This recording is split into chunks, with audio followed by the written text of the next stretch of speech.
Tudo ótimo, melhor agora com você aqui nessa noite.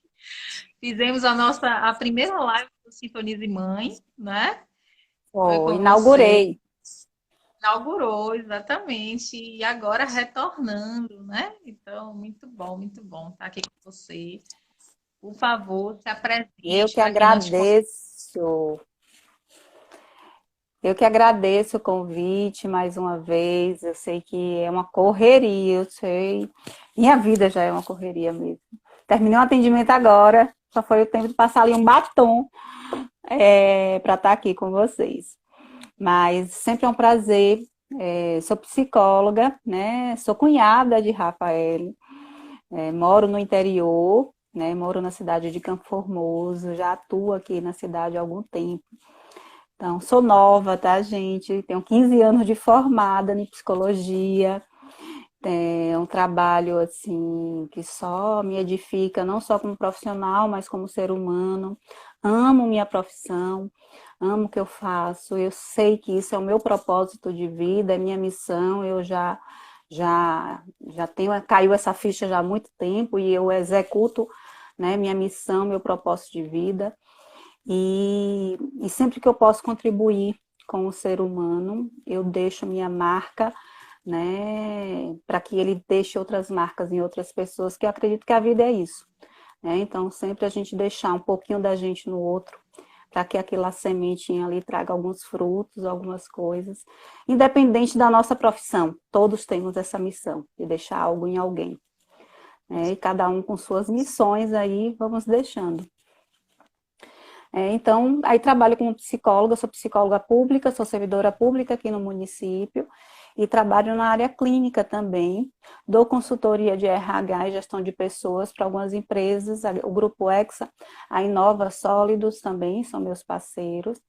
E trabalho nessa parte de com palestras, a parte de RH, então é muito trabalho, mas sempre a gente aprendendo. E sou da parte de gestão de pessoas, palestrante do Hospital São Francisco, aqui do nosso município, e trabalho também com palestras, as palestras agora aqui nesse período de pandemia constantes, e não paro. Né? E atendimento clínico também online, os presenciais estão suspensos ainda, mas muito atendimento, tanto na parte pública quanto na parte particular, e nossa contribuição sempre tem a parte voluntária. Semana vou estar aí como voluntária o mês todo por Rotary daqui, faço trabalho voluntário como palestrante de outras entidades religiosas, então isso é super importante também, o nosso trabalho, né? E dúvidas vão perguntando que eu vou falando. E o tema riquíssimo, e coincidiu que hoje é um dia que é o Dia Mundial que se combate, né, o suicídio. E a Sim. depressão é uma das maiores causas do suicídio, né, Rafa? Fala aí um pouquinho sobre o tema que você pesquisou, as Pronto, curiosidades. pronto, já tenho sim algumas para conversar com você. Queria realmente só salientar o que você falou aí, que é muito importante, né? Que todos nós temos um propósito, eu acredito muito nisso, e a gente está aqui multiplicadores. Então, eu só queria só reiterar isso. A sua internet está travando um pouquinho. Está travando a minha para você? Deixa eu olhar, a sua tá um pouco, deixa eu olhar aqui a minha. Você estava falando e às vezes estava pausando um pouco. Mas deu para entender tudo que você falou. Só pausou um pouquinho. Não chegou a Tá. congelar, não. Só travou um pouquinho. Boa noite, Tarcísio. Seja bem-vindo. A galera chegando aí, sejam todos bem-vindos. Mais uma vez aqui nessa noite no Sintonize Mãe. A gente vai falar de um tema bastante interessante. Vocês conseguem me ouvir? Tá travando aí para vocês? Agora, travou, eu fui mexer aqui na internet e já tá tudo ok. Pronto, então ótimo. Então a gente vai começar. Então, repetindo aí, sejam todos bem-vindos. Então, hoje a gente está aqui com Juliana, a gente vai começar hoje essa live maravilhosa com conteúdo importantíssimo para que a gente possa divulgar, importante os temas que são compartilhados aqui, eu gosto sempre de falar isso, a gente deve passar adiante, a gente deve compartilhar com um amigo, porque a gente pode estar ajudando alguém que esteja necessitando das orientações, né? Então, esse tema dessa noite, que é muito rico, a gente vai falar aqui, pontuar algumas coisas assim principais, né? A gente vai falar um pouquinho sobre o que é, a gente vai falar um pouquinho sobre prevenção, sobre tratamento, mas a gente sabe que uma pessoa, para ser diagnosticada depressiva, existe todo um contexto. A Ju vai falar um pouco sobre isso também, que ela é psicóloga, mas eu queria, Ju, já entrar nesse tema falando desse período de pandemia, né? Assim, eu tenho acompanhado muitas reportagens, né, que eu acompanho na internet, aí eu vou lendo muita coisa a respeito, e falando muito, nesse período dessa pandemia, aumentou praticamente 50%, né, das pessoas que estão com crises de ansiedade, problemas de depressão, né? Então, assim, a gente imagina, eu tenho aí vocês como psicólogos parceiros do Sintonize Mãe, vocês sempre estão me falando aí que estão cheios de atendimento, não para atendimento online, né? Então, eu acho que é o primeiro ponto para a gente já começar a falar desse processo aí da pandemia, o que isso tem, assim, você, com a sua experiência, o que é que você tem sentido, até pela sua experiência que você está passando, né, desses atendimentos online, eu percebo, assim, muitas pessoas se queixando, né, de crise de ansiedade, né, de depressão, e aumentou bastante, a gente nota aí nos acompanhamentos, né, se hoje você colocar lá sobre 70 últimas notícias, o que mais tem sobre esses temas, ansiedade e depressão, né? Que eu acho que é importante a gente iniciar falando um pouquinho sobre isso, desse processo da pandemia. Isso aí, tá? A depressão Tá? sempre foi Então, uma que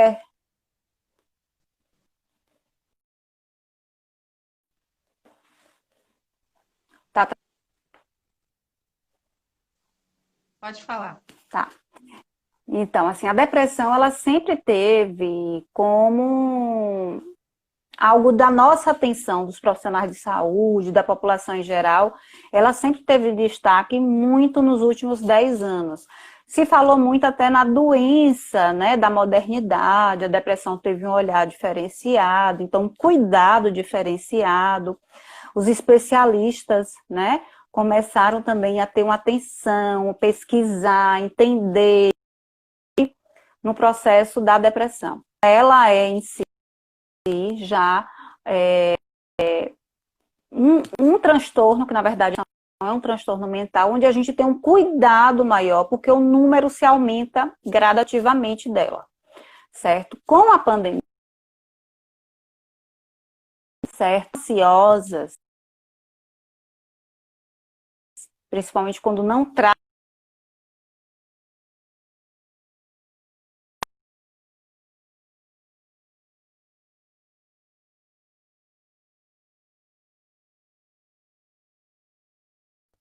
Eu começo a ter. Oi. A minha ou Eu é sua que começo tá a ter travando? muito Tá? pensamento negativo, tá? Uhum. Peraí, deixa eu organizar. Que tá travando, né? Alguém tá falando aí que tá travando? Já tentei mudar aqui.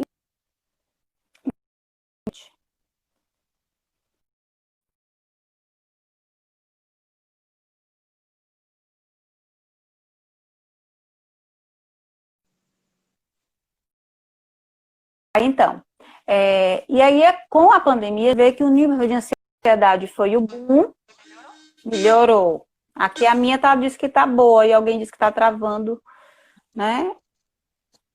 E aí vocês vão me sinalizando.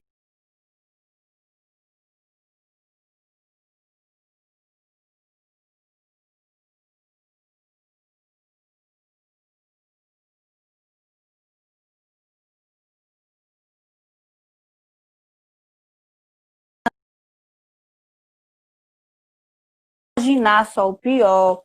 E aí sim começa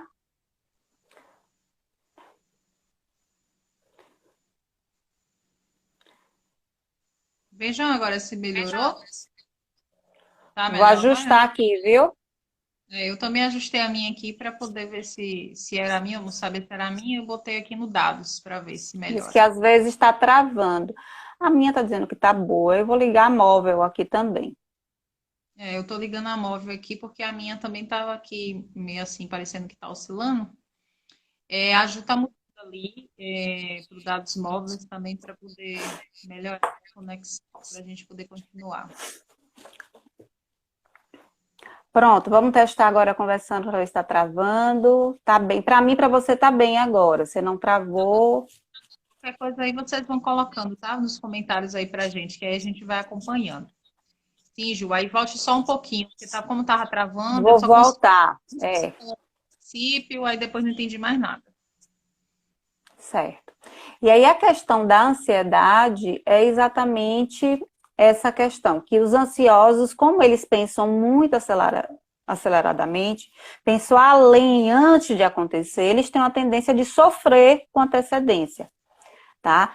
E aí, nesse sofrer com antecedência, ele começa a ter o pensamento mais negativo do que positivo. E se não der certo? E se eu for e não chegar lá e não conseguir? Aí sempre vai ter uma tendência para o negativo. Aí esse negativo, ele começa a crescer. Aí ele começa já a se imaginar dando tudo errado, certo? E aí, quando ele vai perceber, ele já está com a depressão, certo? Todo ansioso, ele não é depressivo, certo? Mas esse depressivo, ele já foi ansioso, certo? Então, a gente tem que ter Sim, muito cuidado com a ansiedade, que ela já é uma sinalização da gente, quem sabe, adquirir outros transtornos. Porque a ansiedade, ela nunca fica sozinha. Ela começa, às vezes, sozinha, certo? Mas ela leva a outros transtornos e a gente tem que ficar muito cuidado, porque aumentou muito a ansiedade e, com ela, gradativamente, a depressão. Tá? O sim. isolamento também aumentou muito o número de depressão de idosos. Quando a gente vai ver a planilha, os dados, o número de idosos, né, quase triplicou de depressão. Já era uma população que já estava aumentando muito com depressão e agora com a pandemia piorou. Por quê? Porque eles ficaram sem a rede de social de apoio, sem ver filhos, netos, a socialização. Alguns deles já não tinham tanto contato com as famílias, mas tinha a rede de apoio, ia para grupos, né? Tinha aqueles encontros de idoso, e aí começou a não ter mais, né? Então, tudo isso contribuiu muito. Então, Né? na pandemia, o que levou essa questão da depressão, né? A questão do isolamento em si, muita gente não sabe lidar com o isolamento, ainda não sabe, e a prova disso foi um feriadinho, afrouxar as questões, né? De você permitir, as pessoas correram, foram logo sair, se encontrar, se beijar, ir para a praia, tudo, porque as pessoas não sabem, não sabiam e não sabem ainda lidar, né, com o isolamento, com essa questão do distanciamento. A gente tem uma cultura muito afetiva, né, Rafael? A gente tem um Brasil, é caloroso, já é conhecido pela grande questão de receptividade, de abraçar, né? A nossa cultura é isso, certo? Isso. Então, a gente é acostumado a se aglomerar, se estar em família. E aí, no início, a gente ficou ali obrigado, ficou no nosso limite. E algumas pessoas estão dizendo, eu estou saindo, senão eu vou pirar. Eu preciso ver gente, eu preciso fazer isso, eu preciso ver alguém, senão eu vou enlouquecer. E estão realmente em um nível já alto. Porém, não é desculpa para o afrouxamento, não é desculpa para a gente esquecer das responsabilidades, do perigo ainda, entendeu? Então, a gente tem que lembrar da racionalidade, usar a razão, não só a emoção, que é outro ponto importante. Quando a gente não sabe gerenciar emoções, a gente tem a chance de desenvolver mais transtornos, como a depressão. Então, o que acontece? Por que a pessoa fica depressiva, né?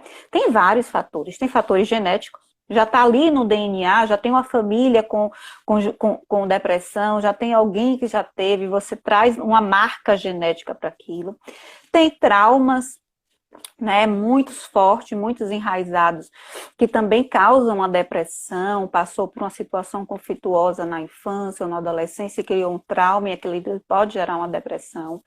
Tem as questões fisiológicas baixas mesmo, de serotonina, de alguns neurotransmissores, por causa de alguma alteração orgânica, certo? Ou por uso de um medicamento, ou por um uso de alguns tratamentos para quimioterapia, alguns tratamentos com medicações muito fortes, pode dar uma baixa de neurotransmissores, e a gente tem uma baixa de serotonina, que é a substância do bem-estar, e a gente ficar depressivo, tá? Então, alterações orgânicas levam para uma depressão orgânica, como também a gente tem as depressões em decorrência de sofrimento psíquico, e esse, que é a maioria, é a falta de gerenciamento emocional. Então, isso a gente só vai aprender na vida adulta, porque ninguém nos ensina na infância. Né? Então, por isso que hoje muitas crianças já estão depressivas, porque elas não são ensinadas a gerir suas emoções.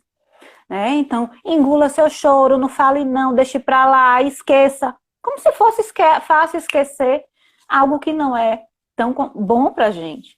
Certo? Pelo contrário, a gente tem que falar, botar pra fora. Por que você se sentiu assim? Por que você tá ainda assim? Então, a gente tem essa cultura que atrapalha. Tá? E eu falo isso que é o processo cultural, porque a gente vai às vezes repetindo, eu fui criada assim, meus filhos vão ser assim, só que o mundo modernizou, as crianças já não brincam com o que brincavam antes, as crianças já não estão expostas ao que eram expostas antes, né? Então a gente hoje tem um mundo totalmente diferente, né? E aí a gente vai crescendo, nem a gente que é adulta, a gente não tem, eu não tenho hoje a exposição que eu tinha antes, né? Antes eu tinha um ritmo de trabalho, de vida social totalmente diferente de agora. Se você for analisar como é que era a sua vida social um ano atrás, como é que é agora, como era seu contato com a rede, né? Ah, eu nunca apareci, eu nunca fiz uma live, olha quantas lives você já fez. Então, assim, a gente muda, o mundo muda e a gente tem que acompanhar isso. E quem não sabe gerir emoções, sofre com essas mudanças que exigem da gente. Né? E aí entra em crises, entra em alguns processos depressivos, e sempre eu digo, uma depressão ela nunca vai conhecer assim, eu fiquei depressiva hoje. Não, eu comecei, aí vai indo, ela vai gradativamente, ela sempre começa de uma leve, depois ela vai para uma moderada, depois ela vai para uma grave. Então, ninguém do nada comete um suicídio por depressão. Certo? A depressão, ela já apareceu ali de leve, depois foi moderada, ela foi para o estado grave, e aí sim, quando é um suicídio por depressão, não foi uma coisinha de hoje, ele era ótimo, estava bem, eu falei com ele semana passada e estava ótimo. Mentira, né? A gente às vezes quer se enganar com essas situações. Deu muitos sinais, ele já dava, porém a gente não deu notoriedade àquilo, eu não quis olhar aquilo, ou eu não percebi aquilo, mas é sempre gradativo, a não ser que seja um suicídio por impulsividade, que é um tipo muito comum que a gente vê hoje, né? A gente pensa que não existe, mas existe. O impulso, assim, por uma raiva, uma dificuldade de gerir uma emoção, isso está acontecendo muito com crianças e adolescentes, o suicídio de criança e adolescente, é o impulsivo, é assim a racionalidade, ele não planejou, ele ficou com raiva de alguém, não soube gerenciar aquela emoção ou a situação e vai lá e comete o ato, por impulsividade. Então, é um dado que ainda a gente não consegue calcular muito, mas que já aparece muito com frequência. E sabe como a gente percebeu isso? Quando começou aquela onda que teve da mutilação. Né? Lembra que teve um momento, ainda é constante isso, dos adolescentes se mutilarem. Né, de quererem joguinhos de ação para a morte, né? Então, é aquela tentativa imediata, né, impulsiva de se livrar de algo e de não gerir. Quantas crianças entraram naqueles jogos de baleia azul, de morte, disso, e ficavam com medo, assustadas de dormir sozinha, de ver, de estar, porque elas não sabem gerenciar a emoção, mesmo que seja com a brincadeira, mesmo que seja em um mundo virtual, né? Então, elas não têm essa habilidade emocional e agem pelo impulso, pela curiosidade, né? Pelo repetir, porque todo mundo está fazendo, eu tenho que fazer também, porque é moderno. Aí são os perigos, né, da falta também do gerenciamento emocional de lidar com isso, né? E os pais também têm que estar atentos. A gente se preocupa com o quê? Hora de dormir, hora de comer, né? Hora disso, hora de estudar, e tá aprendendo, não tá aprendendo. Esquece das emoções, né? Muitas vezes a gente esquece. Como é que tá? Como é que ele está lidando com aula online? Né? Como é que ele está lidando, né, em ter que ficar algumas horas ali fazendo sozinho, se virar sozinho na atividade que antes era com ajuda. A gente não se preocupa, a gente só fala, faça, se aprenda, se adapte. Mas ninguém fala como é que eles estão lidando com isso. Como é para você estudar sozinho, meu filho? Como é você, né, tá aqui lidando com isso, né? É muito difícil a gente começar a trazer à tona os emocionais e é preciso, né? Muito isso. Então, a depressão, de forma geral, ela é um transtorno mental, certo? Ela é classificada pela Organização Mundial de Saúde, está lá no nosso livro, né, da CID-10, que é das classificações mesmo, de doenças, e ela tem os graus, leve, moderado, grave, que a gente chama o crônico, e muitas vezes esses níveis de depressão, eles são sinalizadores, não para dizer é leve, eu não vou ter cuidado, certo? O que é leve e crônico não tem tanta importância para a gente que cuida, certo? Ela é considerada, ela acontece e traz prejuízos, certo? Porque para a gente classificar uma depressão, o que a gente observa? Quando eu vou fechar um diagnóstico, a gente vai dizer, olha, essa pessoa está com indícios, dando sinais de sintomas depressivos, certo? Ela está tendo sintomas acima de 3 sintomas, tipo, está sem dormir, baixa de apetite e isolamento, vamos pensar assim. Ou falta de apetite e isolamento, todo mundo está ultimamente. Falta de apetite, um choro fácil, pensamento negativo. Já tenho 3 sintomas. Você está tendo dificuldade todos os dias de dormir? Tô. Todos os dias como? Já tem 3 meses que eu não durmo direito. 3 meses, não é 3 dias, tá? Você está tendo dificuldade, você está sem apetite há quantos dias? Juliana, todos os dias, já perdi 12 quilos. Quanto tempo? Já tem 3. Então, não é um dia, não é 2 dias, entendeu? Ela já vem alguns meses ali naquilo. E aí ela está com choro constante. Como é que é esse choro? Todo dia eu choro, me bate uma angústia e choro sem me controlar. Como é isso? Quantas vezes na semana? Todo dia. Pronto. Aí, todo dia. É normal a gente perder uma noitada com alguém, né? Que a gente tá ali, não dormiu, naquela tensão. Mas, assim, todos os dias já não é. Passou de 10 dias, né? Naquele mesmo sintoma persistente, já é um sinalizador e você tem que procurar ajuda. E por experiência, gente, nunca a gente sozinho consegue sair de uma depressão. Nunca. Então a gente acha desculpa, eu não vou porque eu não tenho dinheiro, eu não vou pagar um profissional, eu não acho pelo meu plano, é difícil. Gente, hoje está muito fácil, o acesso é muito fácil, né? Então só é a gente querer. Aí quando a gente não quer, tudo é difícil. Eu sempre falo isso, quando a gente quer, é fácil. Quando a gente não quer, a gente vai achar dificuldade, a gente vai botar empecilho. E aí entra outra questão. O depressivo, ele vai ter empecilhos. Entendeu? E aí, por isso da importância da gente ser uma rede de apoio, a gente ajudar, a gente sinalizar.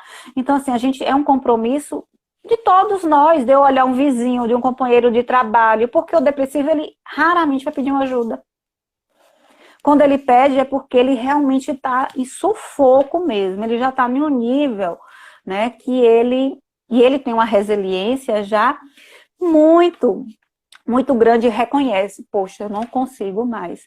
Mas, geralmente, a depressão, ela gera um embotamento no sentido de que eu não quero ajuda, eu não quero nada, eu não quero que ninguém saiba, eu me fecho ali, tento esconder o tempo todo o que eu estou sentindo.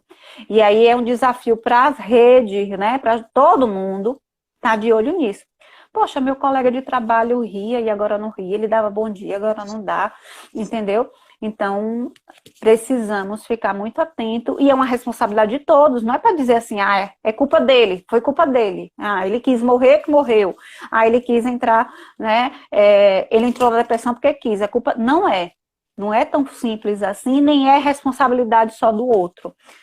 Eu acredito muito que é nossa, e ele só vai ajudar só vai conseguir superar e ajuda com a ajuda de outras pessoas. Ju falou isso aí, até Virinha até fez uma participação, ela colocou, obrigada Virinha, ela colocou, são as resistências, é isso aí que você falou. existe essa resistência, né, deles aceitarem a ajuda, né, da pessoa depressiva, né? E queria voltar só um pouquinho. Você falou da questão das crianças.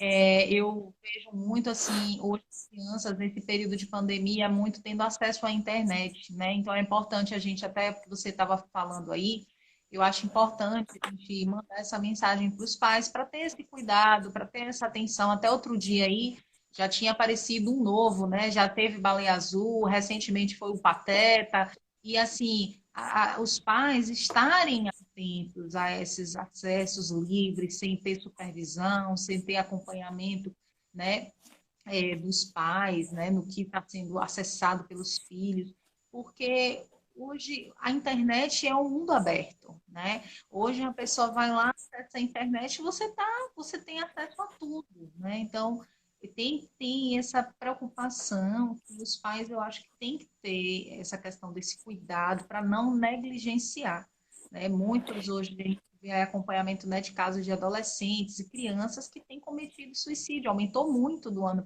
passado para cá, né? E que eu falei, Rafa, modernizou tudo isso, essa questão dos acessos, o mundo mudou, né? Então, se a gente for recordar, há uma época atrás, na minha época ainda, acho que na época até do meu filho mais velho, que tem 10 anos já, quais eram os medos que a gente tinha? Eram os medos que nossos familiares até criavam, nossos primeiros medos. Olha o medo do homem do saco, olha o homem do carro preto, olha o homem do... A gente criava esses medos para os nossos filhos, mas a gente tinha o controle, eu estava ali para proteger, vinha, a gente, né? Era a gente que criava esses medos e a gente sabia até onde a gente poderia ir com esse medo. Nós, pais, o cuidador, um tio, uma tia, né? A gente tinha esse controle desse medo, porque era eu que colocava e é eu que fazia manutenção para educar, sei lá, para intervir, para puxar algum comportamento, que era errado, mas a gente fazia porque a gente replicava dos nossos pais, como eles botavam para educar a gente, né? Segurar. Pronto. Mas só para trazer o exemplo. Hoje, quem coloca medo nessas crianças, sabe lá quem? É na internet. Que a gente não sabe como ele colocou, o que ele usou, entendeu? Os artifícios, o reforçador, nada. Eles estão tendo medo do que eles assistem lá. Não que a gente está colocando e a gente tem um controle e a gente sabe, entendeu? Então, o perigo todo está sendo esse. Alguém está colocando e da forma lá como está colocando, onde a gente está fora do controle completamente. E não é medo imposto pela gente, pelos familiares, por alguém que já fez e deu certo, né? Então, são coisas que fugiu do nosso controle, eles estão tendo acesso e não estão sabendo administrar isso. Entendeu? Exatamente. Então, e aí o que acontece é que a gente precisa tá acompanhando, ver, quando você vê que um filho desligou, veio, tá próximo de você, você tem que perguntar, fazer o que foi, né? O que aconteceu, o que você viu ali, por que você tá assim, por que você não quer dormir no seu quarto hoje, você quer dormir comigo. Então aí aos pouquinhos eles vão falando, vão trazendo, e aí é nessa hora que você diz, é mentira, isso não é. Mas daqui que ele acredite, que você mostre toda a realidade, vai demorar um processo. E se você não percebeu, se você não sinalizou, pronto, já tem um medo ali instalado, ele já cria um trauma e sabe lá onde ele vai carregar e projetar isso lá depois. Entendeu? Com certeza. E muitos que não acompanham também, né? Muitos pais aí que não têm diálogo com os filhos, que não acompanham. Então, Verinha até colocou aí de novo, né? Na internet é o medo do que não se sabe, quais os graus que eles vão apresentar exatamente. Verinha é nossa parceira, psicóloga também, sua colega. E assim, Ótimo. ótimo pela sua participação. E é isso mesmo, Ju. E assim, a gente tem que estar atento, a gente falando nessa questão das crianças aí, dos adolescentes, a gente tem que estar atento a esse ponto, que é muito importante, que isso pode causar, sim, o início de uma crise de ansiedade, o início de uma depressão, e isso se evoluir se os pais não tiverem um acompanhamento, e quando acontece a situação já está, vamos dizer assim, eu tenho uma situação, né, que aconteceu com uma cliente, a filha dela não veio a óbito, graças a Deus, mas em virtude de uma situação que aconteceu na família, ela ela veio evoluindo no quadro de depressão que a mãe não percebeu. E quando a mãe chegou em casa um dia, a filha tinha se jogado do apartamento do terceiro andar, né? E então, naquele momento ali, quando levou para acompanhamento, ela não veio, tá? Ela não veio a óbito, ela tá bem. Hoje já tá com 14 anos, se eu não me engano, a menina. Mas na época que aconteceu isso, já tem uns 3 anos. Enfim, o que eu estou querendo falar, né? Os pais estavam ali acompanhando, mas também não conseguiu ver esses sinais que possivelmente ela já estava dando, sabe? Então, é importante quando você falou aí de alguns sinais, no caso, para adolescente, para criança, seria o mesmo, vamos dizer, porque no caso de isolamento, aí a gente teria que ficar atento, porque aí eles estarem mais calados, perceber alguma mudança de comportamento. No caso das crianças e dos adolescentes, é, Primeiro você tem você... que ficar observando, criança e adolescente é o quê? Alteração do sono. Se a criança está dormindo bem, está dormindo cedo, você olha lá, né, que ele está dormindo.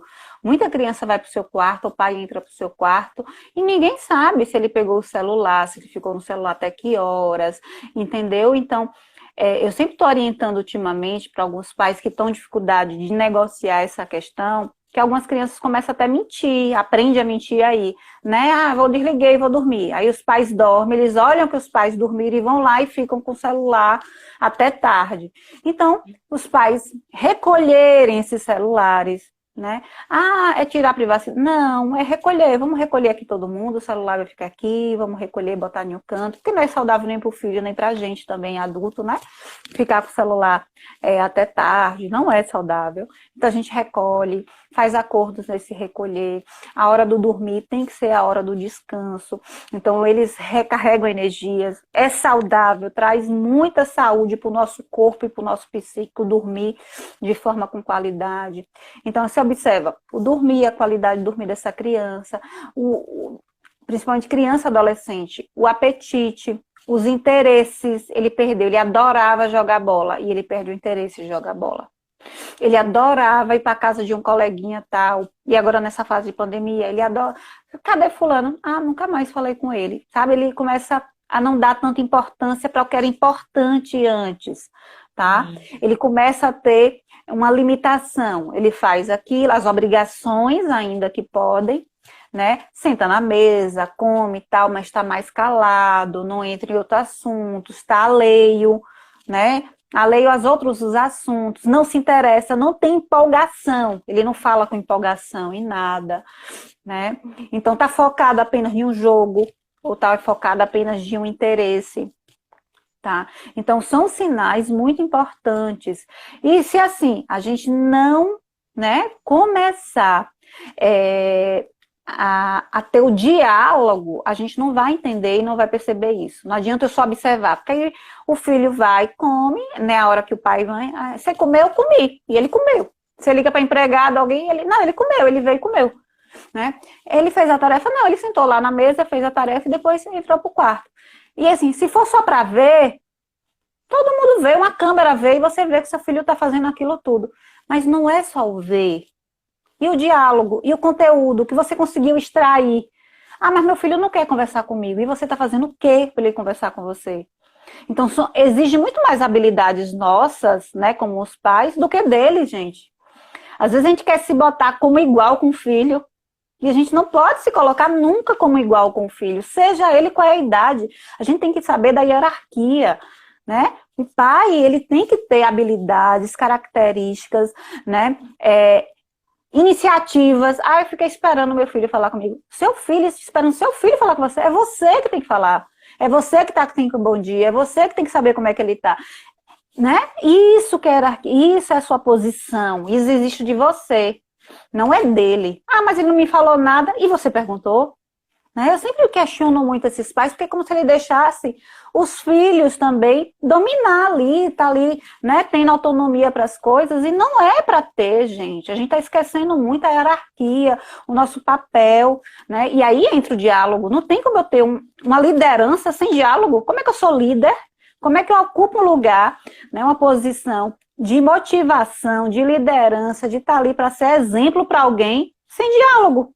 Eu não vejo isso acontecer, isso é um diálogo, sendo uma facilidade em comunicar, certo?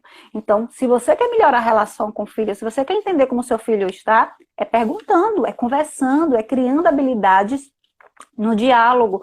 Eu não sei conversar com o filho. Aprende, pede ajuda a um profissional, uma amiga. Como é que você conversa? Como é que você puxa assunto? Né? Porque assim, a gente vai entrando em fases novas com nossos filhos e principalmente quem é marinheiro de primeira viagem não sabe.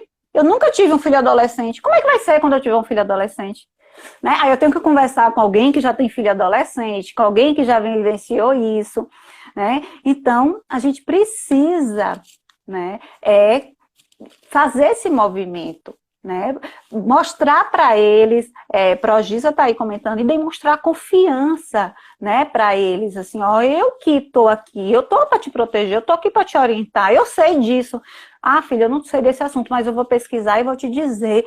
Então, passar essa confiança. E confiança a gente não passa só com beijinho e carinho, dando comida, dando abraço, não, gente. Confiança a gente passa com liderança, né, com autonomia, mostrando que a gente é capaz, que a gente está ali para tudo, que a gente também é frágil, a gente supera nossas fragilidades, que a gente passa por dificuldades, daqui a pouco a gente está bem. Isso é passar confiança. Né? Exatamente. Cris falou aí também, troca de experiência e diálogo, é isso aí. Porque essa questão que você falou, Gil, é a autonomia, porque as pessoas confundem, né? Dar autonomia à criança, né? Que, não, ela tem que criar responsabilidade, tem que ter autonomia, tem que ser um indivíduo, mas assim, a gente tem que ter limites para as coisas, né? Você tem que ter, você dá autonomia, mas você é aquela coisa, você dá corda e puxa, né? Você dá autonomia, observa. Eu vou dar autonomia para uma criança de 2, 3 anos, gente? Para ela escolher a roupa que ela quer, para ela dar uma birra e só querer sair com aquilo? Não. Né? Então, não é assim. Você pode até dizer, olha, vamos usar isso. Mas eu quero. Aí tem as crianças, né? Que impõem já desde cedo aquilo e não conseguem compreender. Aí elas vão crescendo e você vai explicando, mas tá frio, filha, não dá para usar essa porque tá frio. Mas por ela já lá desde pequenininha, você ter dado essa autonomia, você ter deixado ela escolher, ela não compreende cognitivamente que aquela ali é a melhor para ela, certo? Ela vai compreender que ela escolhe o que ela quer e ponto. Porque alguém disse para ela em algum momento que ela podia escolher o que ela queria. Né? Então, a gente precisa reconhecer as fases da criança. A autonomia é super importante, mas respeitando a idade de cada um. A Evirinha aí mesmo falou agora, né? Proporcional à sua idade. Então, tem muitos pais que não dão isso. Amadurece precocemente algumas crianças, né, de 7, tendo responsabilidade de 14, de 15. Então, também não é isso. Né? Crianças também de 7 sendo tratadas como 3, então a gente tem que respeitar as idades. E eu falei, a modernidade, gente, nos trouxe isso aqui, ó, troca de informação, lives, gente dando dica, a gente aprender, a gente abrir um artigo, ler. Então, isso, quando a gente quer fazer o melhor, a gente faz. Agora, quando a gente esquece, não é prioridade nossa, vai sair imperfeito, vai sair de qualquer jeito, vai sair armengado. Né? E aí muitos filhos estão sendo criados armengados, eu falo aí muito, né? Então assim, a gente exige muito do outro e a gente esquece que a gente está muitas vezes, não está investindo, né, no filho, é investindo na gente, na criação desses filhos. Né? E aí voltando para essa questão da depressão, quando a gente falou realmente muito comum em criança, adolescente, o que nos assusta hoje, profissionais de saúde, é exatamente ainda a dificuldade do acesso. Então, algumas pessoas esperam piorar. Ainda ele tá, deixa ele, né, piorar, chegar a um nível pior. Aí, quando chega no nível, a gente chama mais grave, ele já está sem ir para a escola, ele já está sem ver os amigos, uma pessoa adulta, né, já está acamada, já está sem sair de casa já há alguns dias, então já está no nível muito avançado. Então, claro que um tratamento vai ser muito mais demorado, muito mais invasivo, talvez vai ter que usar medicamentos, vai ter que fazer uma consulta com um psiquiatra. Então, assim, prevenção sempre é o melhor. Então, eu preveni para eu não ter. E se eu já me apresentei sinais, deixa eu ir logo antes de piorar. A gente faz isso com um dente, apareceu uma cárie, uma dor. Deixa eu ir logo no dentista para não piorar. A gente não faz isso com o dente. Ah, apareceu uma manchinha. Deixa eu ir logo no médico, porque senão vai piorar e vai ser pior. Por que a gente não faz isso com a nossa saúde mental? A gente, né, ainda não se policia, investe na nossa saúde mental. Né? Então, ó, antes de piorar, deixa eu procurar logo, deixa eu entender o que está acontecendo. Né? E negligencia, assim, tipo assim, não, não é nada, acha às vezes que não é nada, vai deixando para depois, vai deixando, e às vezes ali já está aqueles sinais, como você falou, né? E vai piorando, né? E aí não procurou ajuda, Exatamente. ou até Exatamente. que a pessoa às vezes não percebe, e no caso, quem tiver com a pessoa, tiver observando esses sinais, né? Alguém da família, seja uma mãe, um pai, esposa, né, marido, filho, enfim, que possa, né, identificar isso e procurar ajuda, né? E, Isso. e aí já cuida da parte da prevenção, porque quanto antes o diagnóstico, né? Quanto antes a intervenção, né, Ju, psicológico e até psiquiatra também, melhor, né? Porque aí ajuda, né, Que é nesse uma processo. coisa que alguém falou alguma coisa que quem tem depressão não tem cura. Gente, tem cura. Quantas pessoas já foram curadas, já foram recuperadas, né? Estão aí vivendo bem. Então, assim, a gente também tem que tirar essas culturas de que não tem jeito, né? Até a gente pega uma doença, já vai ficar doente pro resto da vida. Tem isso. Vamos acreditar realmente, desconstruir essas coisas de que não tem jeito. Né? A gente vai muito para lá, não tem jeito, não tem cura, né? Não vai dar certo. Né? Tem cura, tem como a gente dar certo, tem como melhorar, tem como a gente evoluir, tem como a gente transformar, tem como a gente dar um novo sentido. Né? Então, tem vários motivos, várias saídas, vários tratamentos, várias alternativas, certo? E eu sempre digo, tudo tem uma passagem. A gente está aqui hoje nessa idade, amanhã a gente está em outra idade, a gente está passando em isolamento, daqui a pouco a gente não está mais em isolamento. Tudo passa, nada é permanente. E isso nos dá para a nossa mente essa ideia realmente do movimento. Ela já por si só traz para a gente que a gente precisa estar em movimento, a gente precisa estar em estágios, né, evolutivos para acompanhar um monte de coisa.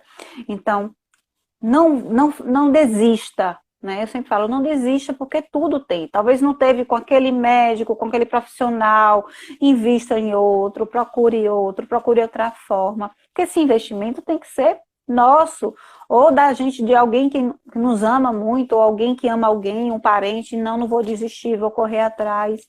Então, a gente precisa não desistir, nem de si, nem do outro. Quando a gente fala, eu escuto algumas pessoas dizer, eu desisto dessa humanidade, eu desisto desse mundo, eu quero ir para outro, quero ir para Marte. Eu fico triste quando eu escuto muito isso, que a gente desiste muito fácil, a gente acha a fuga como a solução para tudo, né? Em vez de encarar, em vez de dizer, não, deixa eu tentar outra coisa, né? Eu vou encarar, eu vou lá, vou ver.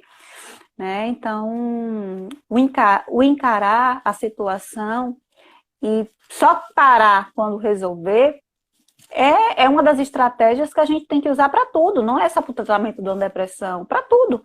Eu tenho isso para fazer, então eu só vou parar quando eu conseguir. Né? Então, o encarar, o estar ali junto, o resolver. O que eu posso resolver? Porque muitas pessoas ficam apenas no problema, né? Mastigando, mas não faz. Né? Sim, o que você está fazendo para resolver isso?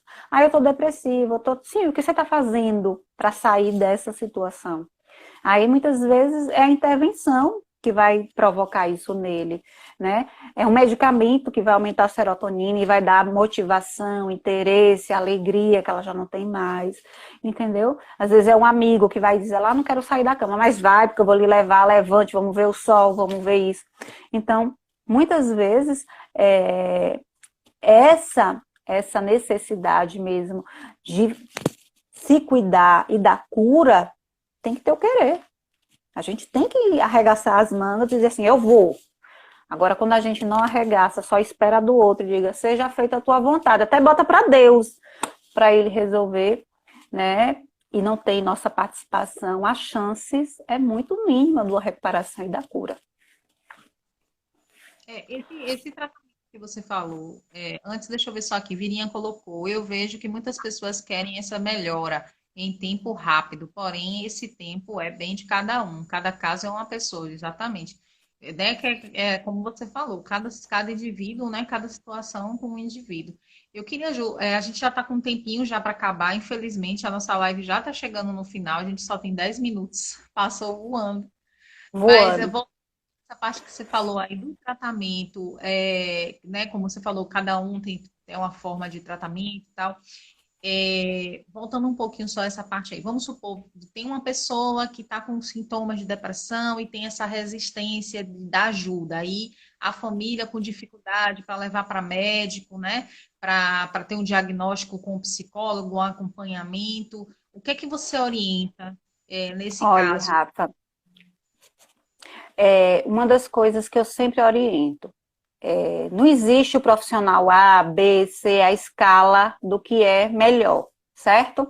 Então, primeiro vai para um psicólogo, primeiro vai para um médico, primeiro vai para um psiquiatra. A primeira coisa, né? Você tá com uma pessoa próxima sua, um amigo, até um colega de trabalho que nem tem próximo. Você vai procurar quem é a pessoa da rede dele que ele escuta, que é a referência para ele, entendeu? Então você tem seu pai, né, em casa, né? Ou se não você soube que uma tia sua. Você não vai lá e diz, tia, eu vou marcar a consulta, eu vou fazer isso. Você vai pensar um pouquinho e pensar quem é a pessoa que ela mais gosta, que ela escuta, que ela tem referência, que é importante para ela. Às vezes não sou eu, não é a mãe dela, não é o pai dela, é o padre. Às vezes é o vizinho, às vezes é a melhor amiga que mora lá em outro estado. Aí você vai por trás, costurando isso, fala com a vizinha, dá uma dica para aquela pessoa que é referência, que ela escuta, que ela tem uma admiração, um respeito, tá? Eu sempre faço isso e dá super certo com meus pacientes, com as pessoas que eu dou orientação. E aí essa pessoa de referência, de respeito para aquela pessoa, ela vai dizer: não está na hora não de você procurar ajuda? Você quer que eu marque para você? Eu conheço uma pessoa muito legal. Na hora, essa pessoa de referência já consegue passar confiança. Aquela pessoa já olha com outros olhos, entendeu? Porque muitas vezes o pai, uma mãe, um tio, ele não olha a gente como quer ajuda. Ele olha que a gente está ali apenas para procurar um problema, que a gente só está ali para, né? Para alguma coisa, para barganhar, já está vendo problema em tudo. Né? Então, dependendo do contexto familiar, acha que a gente só está para atrapalhar, não para ajudar.